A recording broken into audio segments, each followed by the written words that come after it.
and welcome to the Dr. Bob Show. We'll be spending most of this show talking about how to prevent a potential illness that will be a leading cause of blindness, that would be a leading cause of heart disease and strokes, a leading cause of amputation, a leading cause of chronic kidney failure, all because of the one disease process that we can change and we can prevent it from attacking your body. My guest is Dr. Amit Vora. Dr. Vora is the Chief of Endocrinology and a clinical associate at the Graduate School at the University of Tennessee, where he teaches about diabetes and about hemoglobin A1C. We'll get into those during the show, and how they can be so important to your life and to your wellness in the future.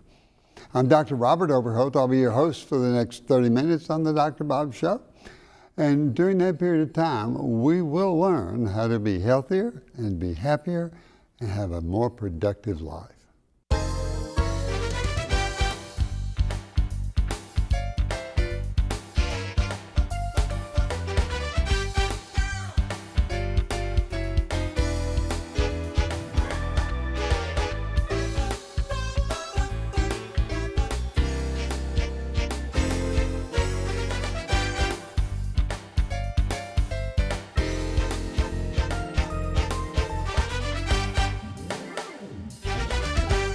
We're talking with Dr. Amit Vora, clinical professor, University of Tennessee Graduate School of Medicine, Chief of Endocrinology, a partner in Endocrinology Consultants of East Tennessee. Those are long titles. Welcome to the Dr. Bob Show. Thank you, sir. So we're going to be spending a lot of this show talking about the importance of a blood sugar. How important is managing a blood sugar at a person at any age? Well, blood sugars are easy to measure and relatively easy to kind of monitor. My screening test of choice, since we talk about diabetes and diabetes prevention all the time, is the hemoglobin A1C. So hemoglobin A1C. And that's important because if you use the values, perhaps you can even prevent diabetes from occurring. Let's get into that. Yeah, so the A1C, Dr. Bob, is such a simple, easy, inexpensive blood test. It costs maybe $8 to $10 at the most or something. It can be done any time of the day. So if that 45, 55, 65-year-old is even slightly concerned about flirting with early diabetes, they could be at their doctor's office at 2 o'clock in the afternoon and ask for the test. And in a few minutes, or well, overnight, the results can be very, very important and informative in guiding the next steps in prevention or treatment. Are there certain numbers of a hemoglobin A1C that are warning numbers, others that are, you got it, the diabetes, or that it appears to be normal at the present time? So the A1C for most of us is hopefully less than 5.8. In the range of 5.8 to 6.4 is what we call pre-diabetes. Anytime the A1C gets higher than 6.5, that is the real McCoy, and that's early type 2 diabetes. What if I gorged myself and didn't take care of myself for a month and did everything bad? Could my A1C still be too high and not really have diabetes, or it's pretty accurate? The A1C, that's a fantastic question. The A1C is a reflection of the last 3 months of the blood glucose levels. So I try not to use the word report card because our patients don't necessarily enjoy getting a report card, but it is a reflection of the last 3 months. So to your question, if they have been off their game and being a little more human and indulged or overindulged in the last month, the A1C will be high, And it is still very useful information, because if it is 6.5 and over, that's useful information. We've got work to do. So I frequently, over the years, have heard patients say, oh, I'm going in to see my doctor, and so I've got to watch what I eat, and I've got to exercise a little bit more so that my values will be good. That's when you just simply got a finger stick fasting. So what's the difference? What's a fasting finger stick versus A1C? The A1C, like I said, is so much more useful because it's not a one-time data point versus a 3-month.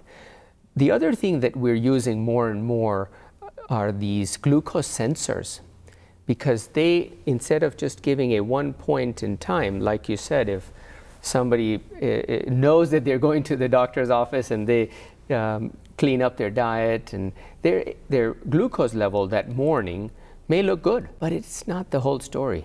So what are the sensors? Are examples of those? And Yeah. how are they different from what the A1C tells you, or what the pinpoint one-time shot at your finger stick? So the finger sticks, I'm hoping and praying that they become less and less used because of being painful. None of us like to be poked in the finger. It's so old-fashioned, and these sensors are so much more information, because it's almost like having your own nutritionist.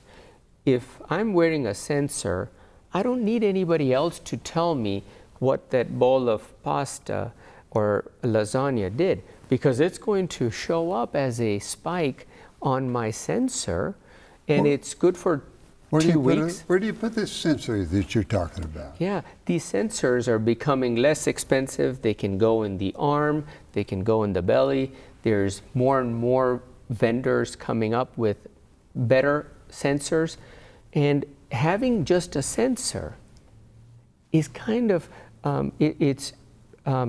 giving them, the mirror, the tools. It's empowering.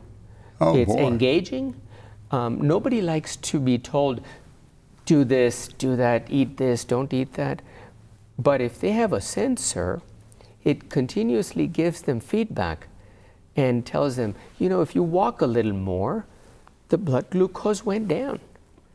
And so those sensors can tell you that. Yes, sir. Do they work 24 hours a day? If you wake up in the middle of the night, your sensor will tell you what your blood sugar is? Absolutely. The sensors in these days are 10 to 14 days long. They once they're in, they continuously give information without any painful pokes or pricks. And like I said, more and more people are being able to tap into that resource, which is making me very happy. Yeah, with the sensors, and teaching the patient and having them wear a sensor, you've got an information pool that is going to help that patient now.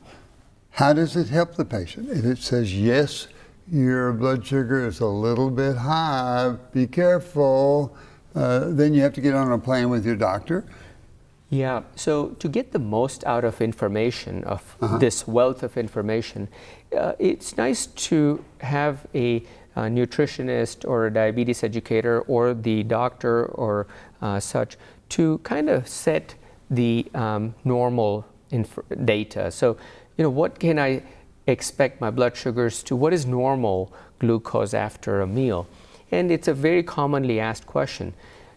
So people can see that up to 160 or 70 or maybe even 180, according to the American Diabetes Association, might be acceptable after a meal, but they don't need to stay there all the time.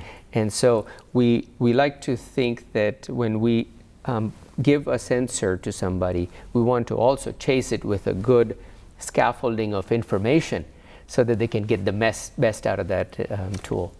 So when the information that they get from the sensor says, you know, your blood sugar is too high, what can a nutritionist do? Can they help? A nutritionist can help by telling them the simple do's and don'ts, such as carbohydrates. That's what we're going to be talking about when we come back. What part does a nutritionist play? That's somebody that's going to guide you on the foods that you eat, how often to eat them, when not to eat them. Huge amount of information. And I find myself who would enjoy seeing a nutritionist.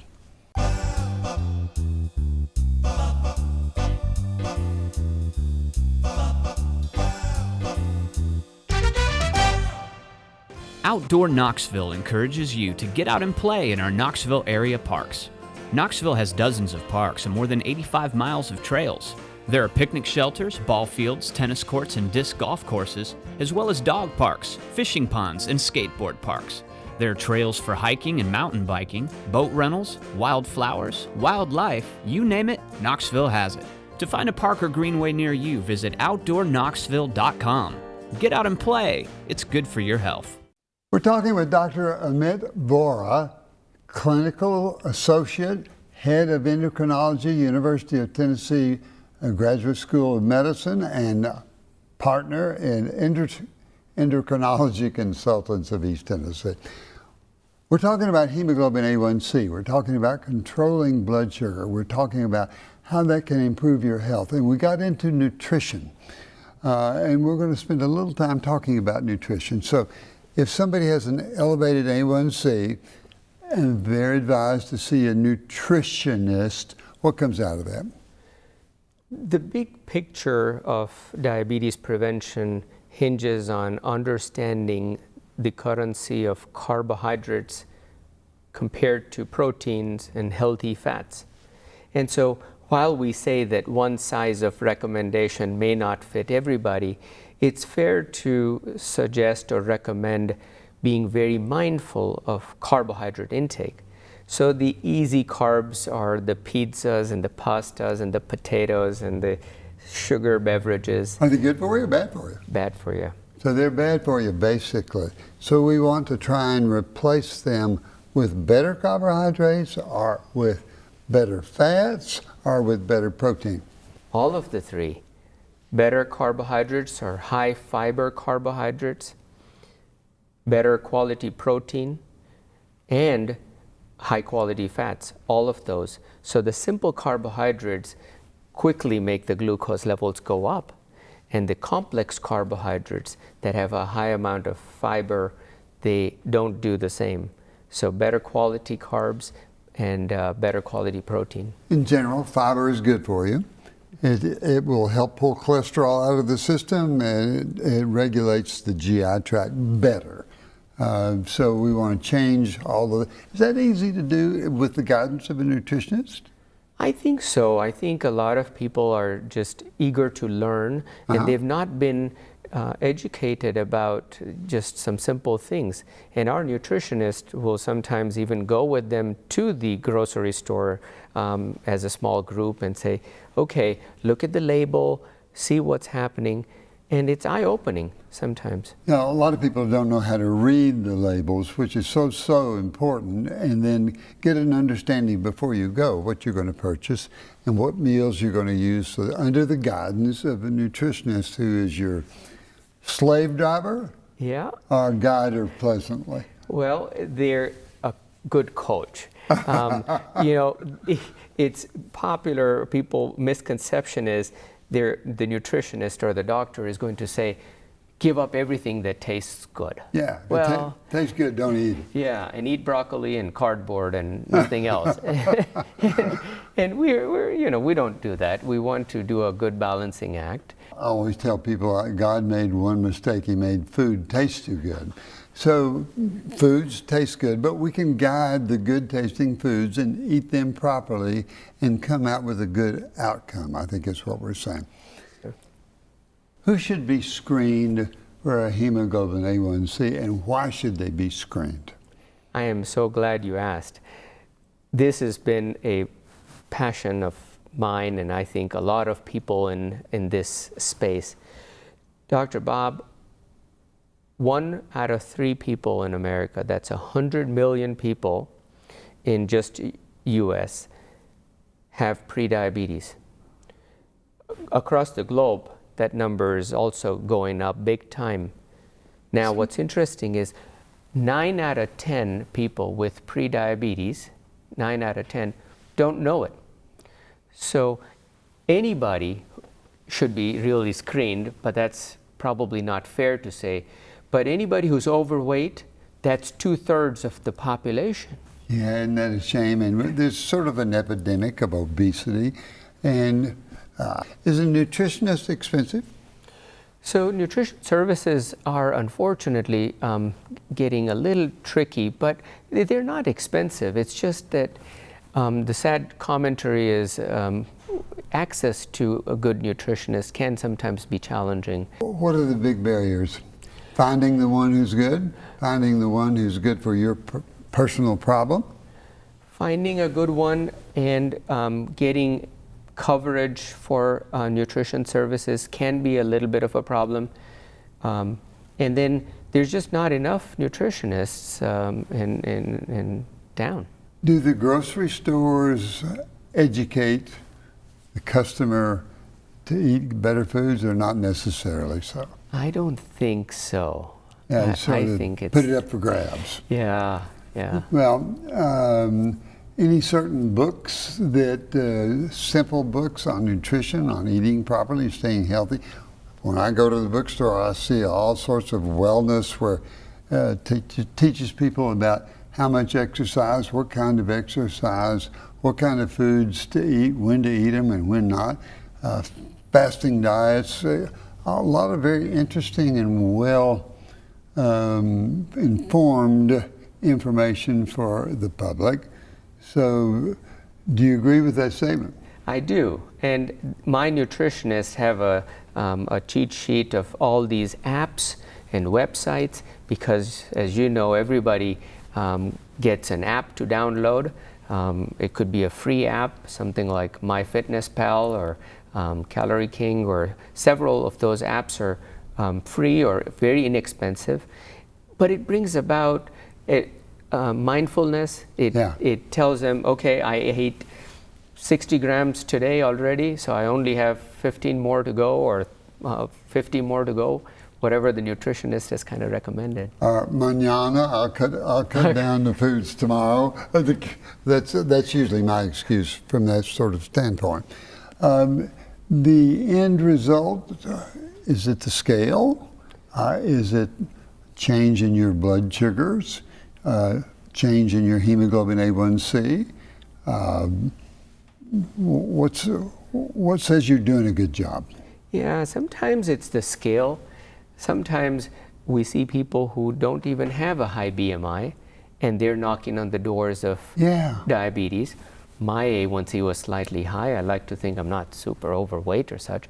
But sometimes it's just the luck of the draw and the cards that we've been dealt.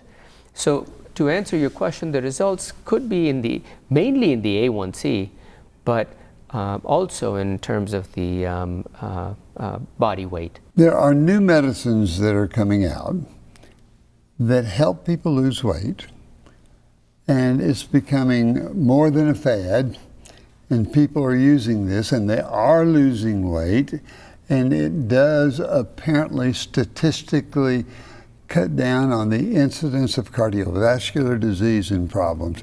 Is that a fair statement? That's a very fair statement. And that's what we're going to be talking about when we come back. It's the new thing. And maybe all you need is the easy way out, take a pill. There's never an easy way out. So you have to participate with your doctor, get on the right medications, and get on the track to being healthy and happy via the Dr. Bob Show. We'll be right back. Wouldn't it be great if you never had to see your doctor because you were so healthy?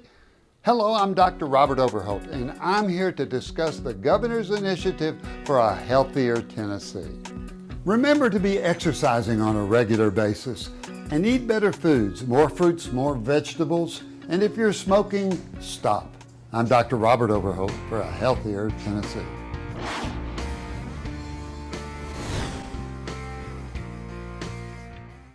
We're talking with Dr. Amit Vora, a clinical associate professor Chief of Endocrinology at the University of Tennessee Graduate School of Medicine, and partner in Endocrinology Consultants of East Tennessee.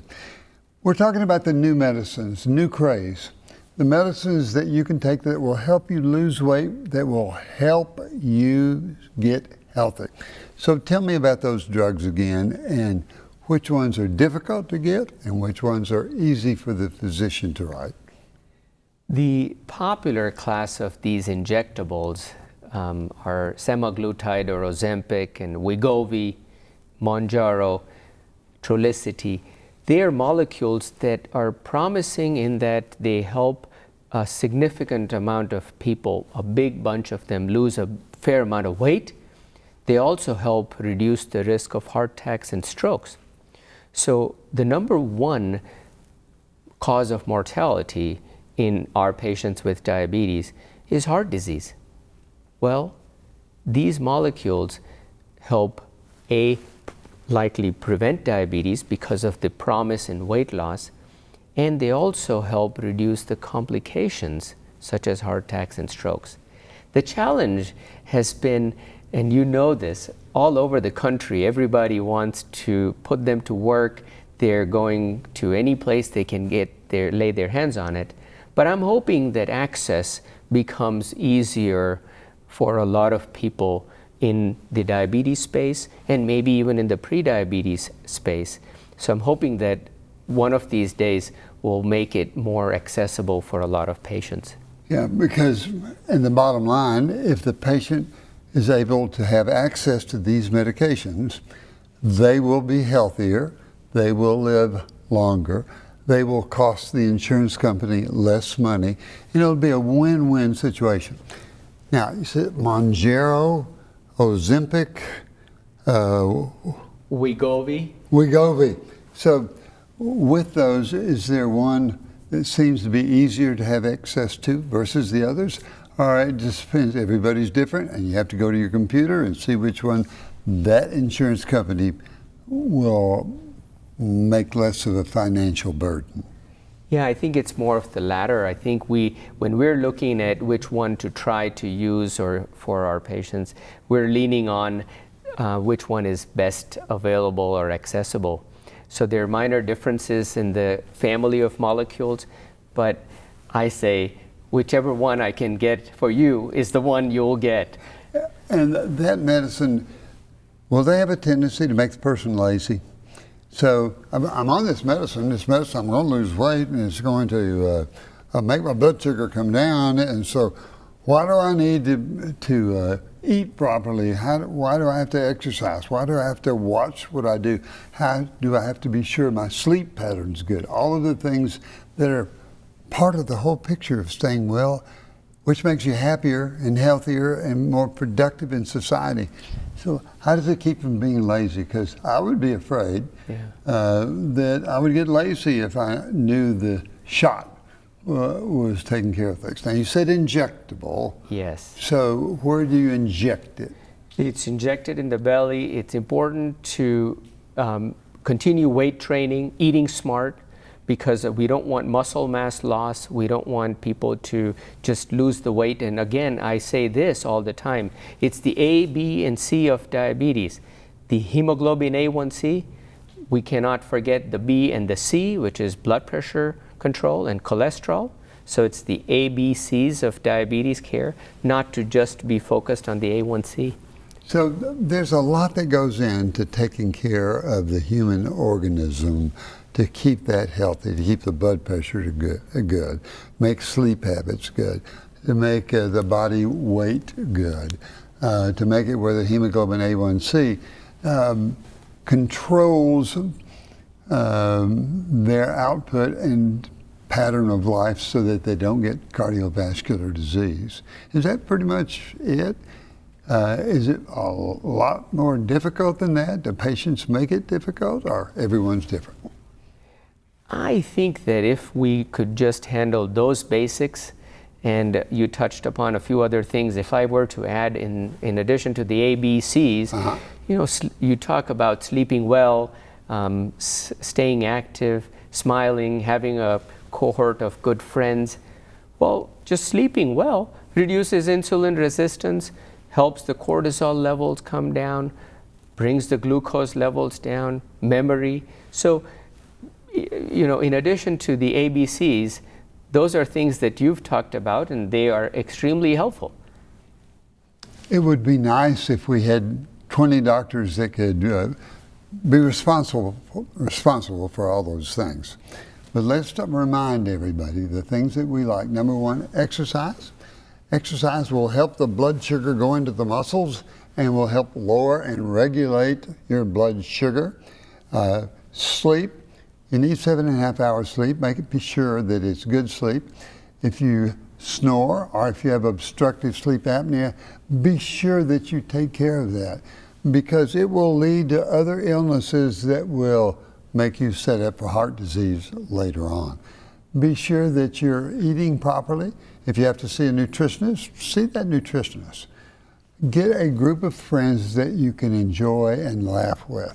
Because remember, the more you laugh, the healthier you're going to be and the happier and longer you're going to live.